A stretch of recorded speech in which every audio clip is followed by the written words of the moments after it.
Bienvenidos.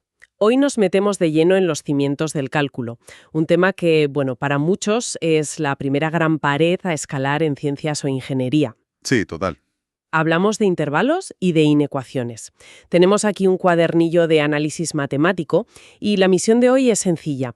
No vamos a resolver ejercicios como si esto fuera una clase, sino A a descifrar la lógica que hay detrás, el por qué, ¿no? el porqué de cada regla. Entender por qué se hacen las cosas así, no solo cómo. Y es que ese por qué lo cambia todo, de verdad.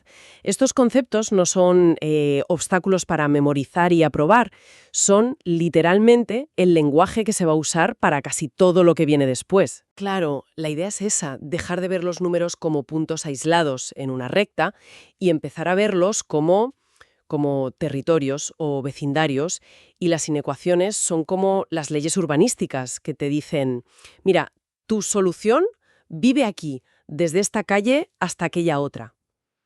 Me gusta esa analogía, leyes urbanísticas para números. Pues empecemos por lo más básico, el mapa de esos territorios. El documento arranca con los intervalos, pero lo primero que salta a la vista es la simbología. Ujú. Recuerdo que esto era una fuente constante de errores tontos. Los corchetes, los paréntesis. Parece una tontería, pero te equivocas en uno y respuesta entera mal. Has dado en el clavo. Y no es ninguna tontería. De hecho, es la base de la precisión matemática. La diferencia es fundamental.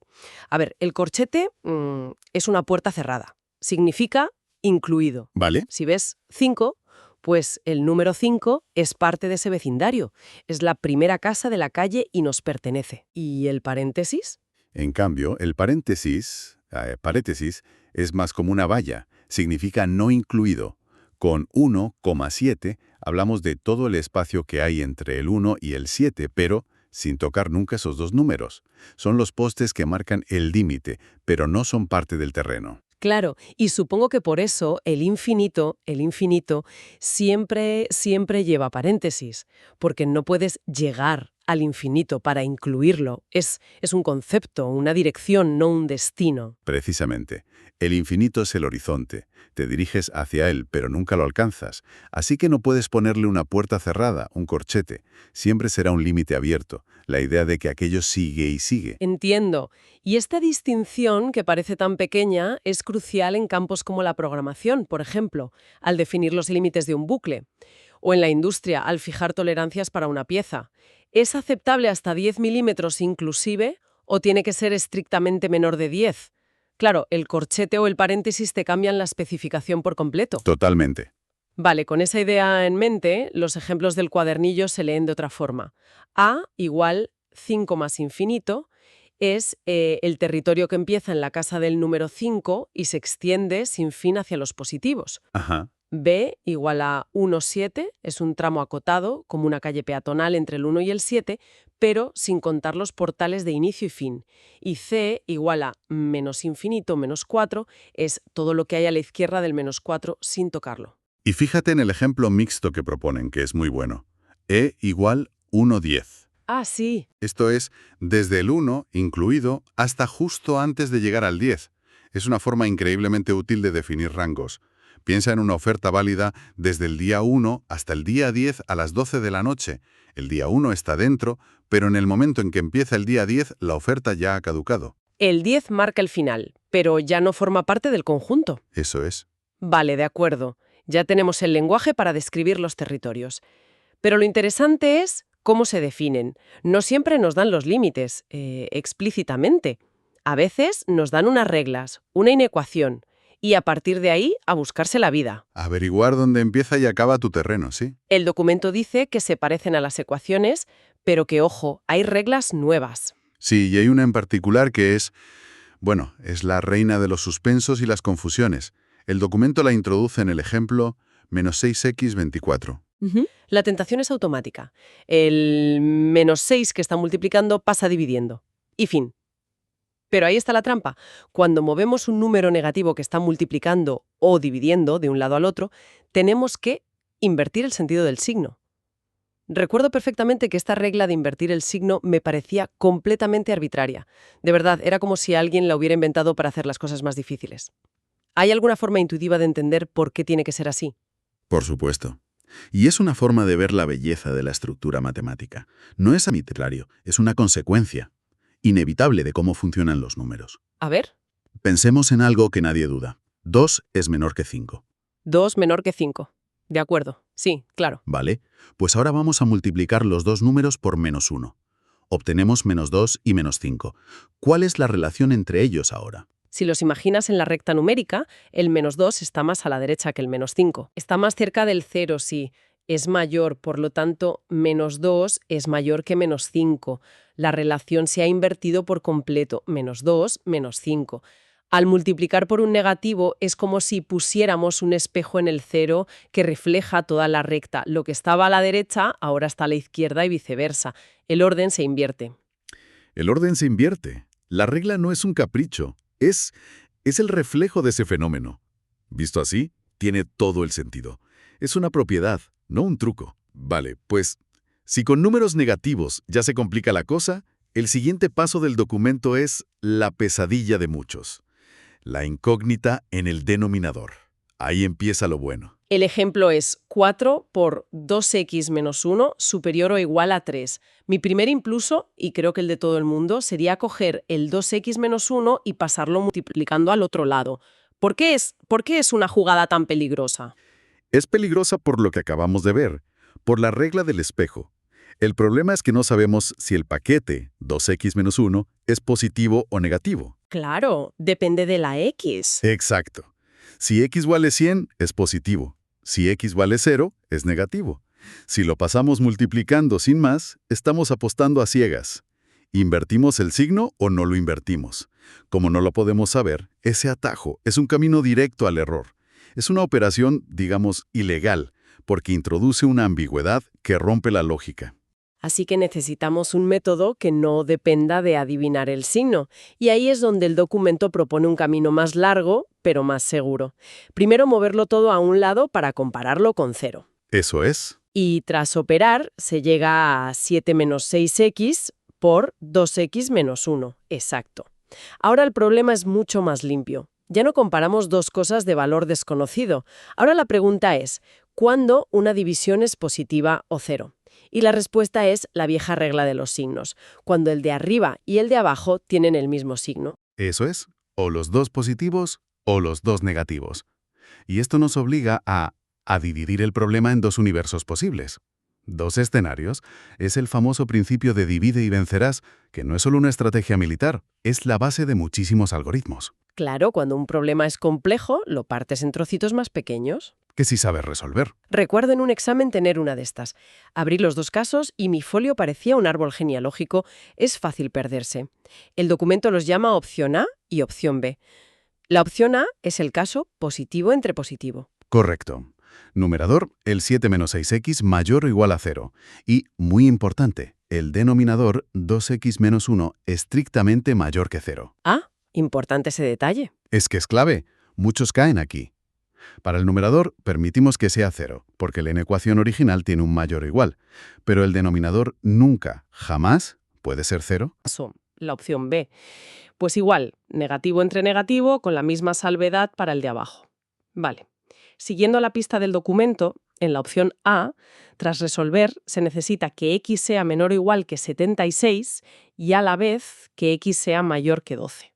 Buscamos dónde se solapan, lo que se llama la intersección, y nos da el intervalo 12,76. Perfecto. Es el único tramo de la recta donde un número cumple las dos condiciones a la vez. Pero luego en la opción B, las condiciones son x mayor o igual que 76 y x menor que 12.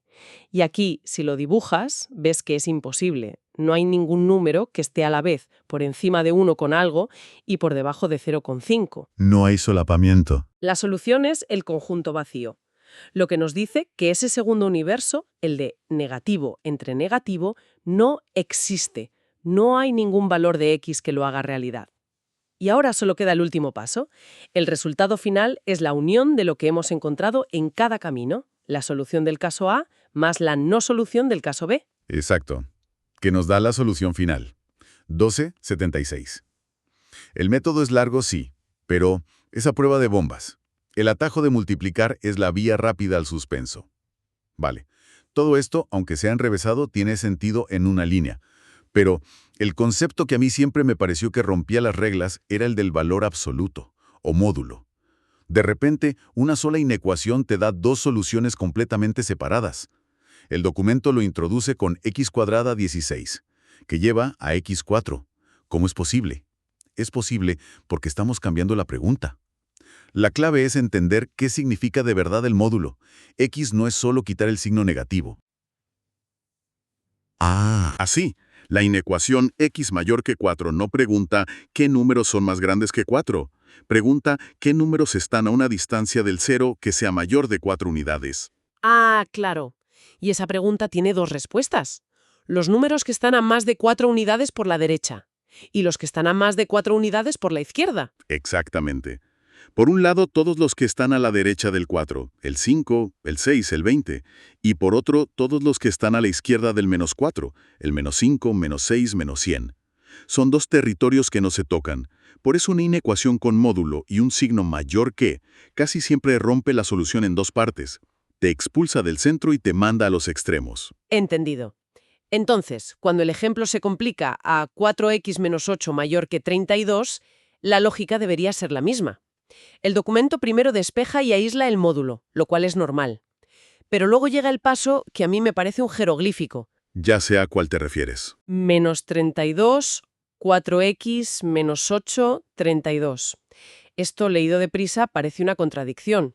¿Cómo puede algo ser a la vez menor que menos 32 y mayor que 32? Esa es una notación compacta que usan algunos textos y que sinceramente creo que genera más confusión de la que resuelve. Es una forma de ahorrar espacio, pero es muy fácil de interpretar mal. Sí, no.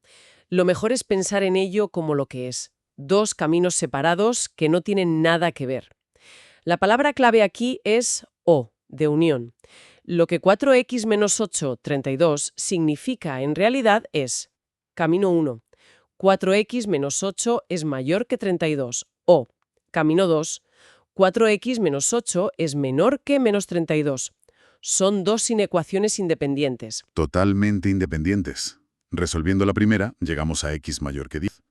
Resolviendo la segunda, llegamos a x menor que -6. O sea que esa línea final del documento, menos 6 por 10, es también un resumen de esas dos soluciones, y no hay que leerla como una única condición imposible.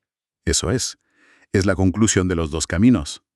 Tienes un conjunto de soluciones que son todos los números mayores que 10, y otro conjunto de soluciones que son todos los números menores que -6.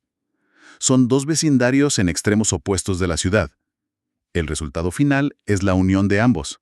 Menos infinito, -6, unión, 10 más infinito. Vale. Un mayor que en un módulo te empuja hacia afuera. Si hubiera sido un menor que, te habría confinado a un único intervalo en el centro. Vaya viaje.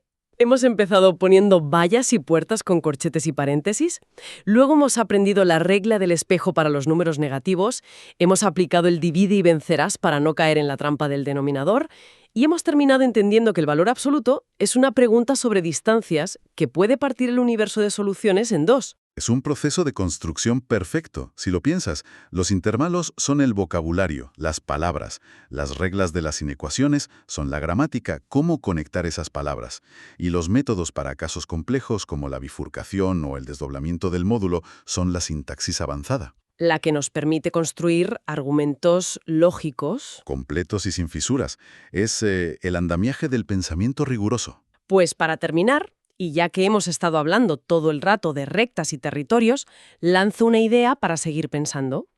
Todo lo que hemos visto hoy ocurre en una sola dimensión, en la recta numérica. Pero, ¿qué pasaría si la inecuación tuviera dos variables? Algo como y 2x plus 1. El conjunto solución ya no podría ser un intervalo en una línea. ¿Qué aspecto tendría en un plano? Es una pregunta excelente para conectar todo esto con lo que viene después. Piensa en la frontera. Con una variable en x3, la frontera es un punto, el 3. Sí. En una ecuación de dos variables como y igual a 2x plus 1, la frontera es una línea recta. Entonces, si la inecuación es y igual a 2x plus 1, la solución no puede ser la línea. Tendrá que ser todo el territorio que haya a un lado de esa línea. Exacto, un semiplano infinito. De los intervalos en una recta, Pasamos a las regiones en un plano. Es el siguiente nivel del juego.